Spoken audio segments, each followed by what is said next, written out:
নমস্কার বন্ধুরা, জ্যোতিকাস ব্লগ চ্যানেলে সবাইকে স্বাগত জানাচ্ছি। আমি জ্যোতিকা চলে এসেছি নতুন একটা বড় ভিডিও নিয়ে, সবাই সাথে থাকো। এই দেখো বন্ধুরা, সকালবেলা রান্না করে নিয়েছি সুজির উপমা।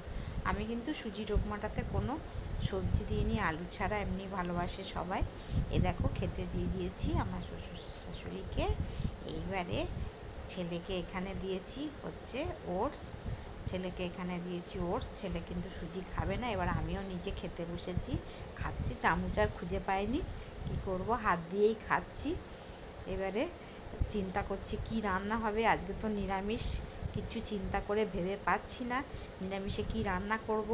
বাইরে বৃষ্টি পড়ছে, তাই বসে বসে ভাবছি কি সবজি করা যায়। এবারে আমিষ থাকলে এক রকম, মাছের ঝোল করলাম, একটা তরকারি করলাম, হয়ে গেল। চিন্তা করে দেখলাম যে আজকে রান্না করি খিচুড়িটা সবাই ভালোবাসে, আর ছেলে তো খিচুড়ি খায় না। একটুখানি চাল করেছিল, সেইটা দিয়ে ছেলেকে করে দেবো ফ্রাইড রাইস। এই ঠিক করলাম। এই দেখো আমাদের গোবিন্দভোগ চাল একটু আছে, আর ফ্রাইড রাইসের চাল একটু আছে। আর এদিকে আকাশেও দেখছি মেঘলা, মেঘলা আকাশ, মাঝে মধ্যে বৃষ্টি পড়ছে, স্যাঁতস্যাঁতে ওয়েদার। নিরামিষে খিচুড়িটাই বেস্ট, তাই রান্না করছি খিচুড়ি।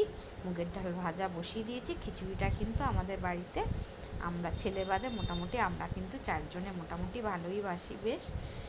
আর এখানে গোবিন্দভোগ চাল নিয়ে নিয়েছি, আর এদিকে ডাল ভাজছি, আর ওইদিকে ফ্রাইড রাইসের চাল বসিয়ে দিয়েছি। এই দেখো আমার খিচুড়ি চেপে গেছে। খিচুড়িটা এবারে অর্ধেকটা মোটামুটি হয়েছে। আর খিচুড়ির সঙ্গে কি করব, পাঁপড় ভাজা।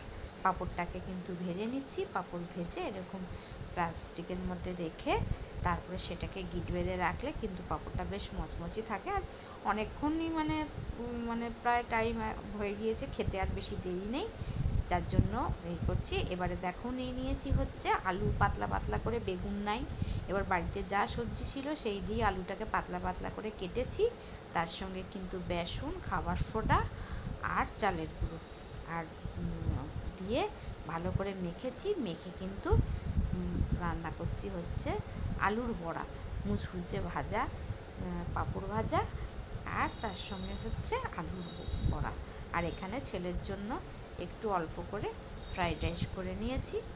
এইবারে এইগুলোকে অনেকগুলো ভাজতে কিন্তু যা টাইম লাগবে, এবারে কিন্তু অনেকগুলো ভাজা এখানে বসে বসে এই ভাজাগুলোকে করে নিচ্ছি।